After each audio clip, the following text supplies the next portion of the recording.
Hey guys, welcome back to my channel. അപ്പം ഞാൻ ഈ കുളിച്ചൊരുങ്ങി കെട്ടി ഇങ്ങടാ പോകുന്നതല്ലേ, വേറെ കൂടെ അല്ല, നമ്മുടെ അറ്റോൾ ഹോസ്പിറ്റലിലോട്ട് തന്നെ. നമുക്കൊരു 2 കാര്യങ്ങൾ ഇന്ന് നടത്താനുണ്ട് കേട്ടോ. ഏകദേശം നവംബറോടുകൂടി നമ്മുടെ ഇവിടുത്തെ കോൺട്രാക്റ്റ് തീരുകയാണ് ഗൈസ്. അപ്പോൾ എൻ്റെ ഫസ്റ്റ് റിന്യൂവലാണ്.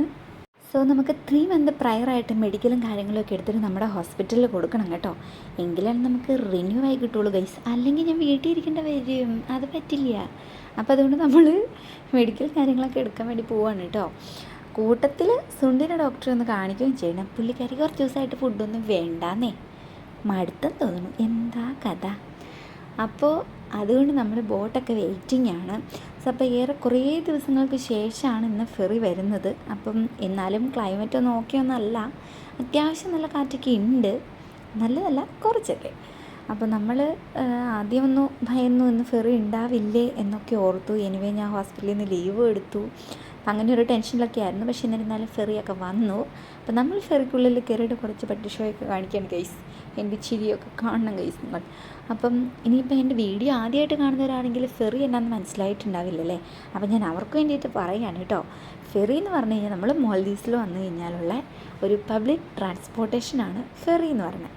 അത് നമുക്കൊരു അത്യാവശ്യം വലിയൊരു ബോട്ടാണ്, നിങ്ങൾക്കിപ്പോൾ കാണാൻ പറ്റുമല്ലോ, ഇതുപോലെ സീറ്റും എല്ലാം ആയിട്ടുള്ളൊരു ബോട്ടാണ് കേട്ടോ. അപ്പോൾ സുണ്ടൊക്കെ അതിൽ കയറിയ പാടെ ഉറങ്ങി. അവളുടെ ഉറക്കത്തിൻ്റെ ടൈമാണ്, അവൾ കുറ്റം പറയാൻ പറ്റില്ല. സോ അപ്പം ഫെറിയിലും അതുപോലെ ഹോസ്പിറ്റലിലും ഇന്ന് തിരക്ക് കുറവായിരിക്കും എന്ന് കരുതി എനിക്ക് തെറ്റി ഗൈസ്. ഇന്ന് ഭയങ്കര തിരക്കായിരുന്നു എല്ലായിടത്തും.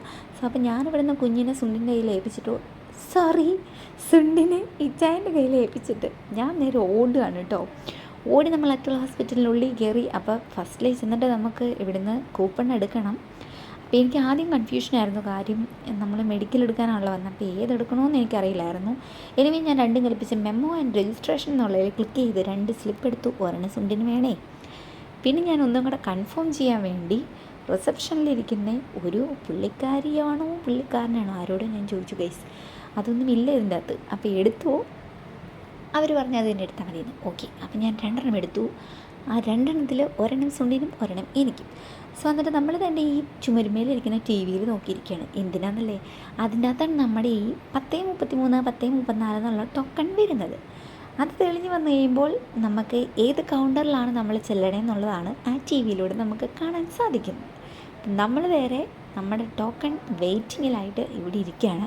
കുറേ മലയാളി ചേച്ചിമാരെയൊക്കെ കാണാൻ പറ്റി, അവരുമായിട്ട് സംസാരിക്കുകയൊക്കെ ചെയ്തു. സുണ്ടോർക്കത്തിൽ നിന്നിട്ട് ഭയങ്കരമായ പരിപാടിയിലാണ്. അവൾക്ക് നിലത്തോടെ ഒന്ന് പോകണമെന്നുണ്ട്, പക്ഷെ നമ്മൾ വിടില്ലല്ലോ ഗൈസ്. അങ്ങനെ വിടാൻ പറ്റുമോ? ഹോസ്പിറ്റലല്ലേ. അത് അവൾക്കറിയില്ലാത്തത് കൊണ്ട് അവൾ ആ കോടേനെ മാക്സിമം അവൾ ഉപദ്രവിക്കുന്നുണ്ട്, അവളെ കൊണ്ട് പറ്റുന്നത് പോലെ. അപ്പം ഇജാനും സുണ്ടും അവിടെ ഇങ്ങനെ ബോറടിച്ചിരിക്കുകയാണ്. ഞാൻ അതിലേറെ ബോറിങ്ങിലാണ്, കാര്യം നല്ല തിരക്കുണ്ടായി. അപ്പോൾ എപ്പോഴാണ് വിളിക്കുന്നതെന്ന് എനിക്കറിയില്ല. എനിവേ ബാക്കി കാര്യങ്ങളെല്ലാം ചട്ടപ്പട്ടേന്ന് നടന്നു കേട്ടോ. ഫസ്റ്റ് നമ്മൾ എക്സ്റേക്ക് പോയി, പിന്നെ ലാബിൽ പോയി, അങ്ങനെ എല്ലാ പരിപാടികളും പെട്ടെന്ന് നടന്നു. അതൊന്നും എനിക്ക് വീഡിയോ എടുക്കാൻ പറ്റില്ല, കാര്യം ഇപ്പം തന്നെ ലേറ്റായി ഗൈസ്. ഫെറി പോകും തിരിച്ച്. അത് പോയി കഴിഞ്ഞാൽ പിന്നെ നമ്മൾ വേമണ്ടൂർ തന്നെ കിടക്കേണ്ടി വരും, അതുകൊണ്ട് പറ്റില്ല. അപ്പോൾ നമ്മളിപ്പോൾ വന്നിരിക്കുന്നത് ലബോറട്ടറി നമ്മുടെ റിപ്പോർട്ട് വാങ്ങാനാണ് കേട്ടോ. ഈ റിപ്പോർട്ട് വാങ്ങിയിട്ട് വേണം 2 ഡോക്ടർമാരെ നമുക്ക് കാണണം. അപ്പോൾ അത് കണ്ടിട്ട് വേണം നമ്മുടെ മെഡിക്കൽ റിപ്പോർട്ട് നമുക്ക് സൈൻ ചെയ്തും സീലും ചെയ്തും മേടിക്കാൻ. സോ അപ്പോഴത്തേക്ക് ഫെറിയുടെ ടൈമായി. ഞാൻ ഇടയ്ക്കിടയ്ക്ക് ഇവിടെ ഡോറിൽ പോയി ഒളിഞ്ഞു നോക്കുന്ന അവർ കാണുന്നുണ്ട്. എന്താ വിളിക്കാത്തതെന്ന് ഓർത്തിരിക്കുകയായിരുന്നു. എനിവേ അവർ നമ്മളെ വിളിച്ചു, നമ്മളെ ഡോക്ടറെയൊക്കെ കണ്ടു. അപ്പോൾ ഇത്രയേ ഉള്ളൂ. Tata, bye bye.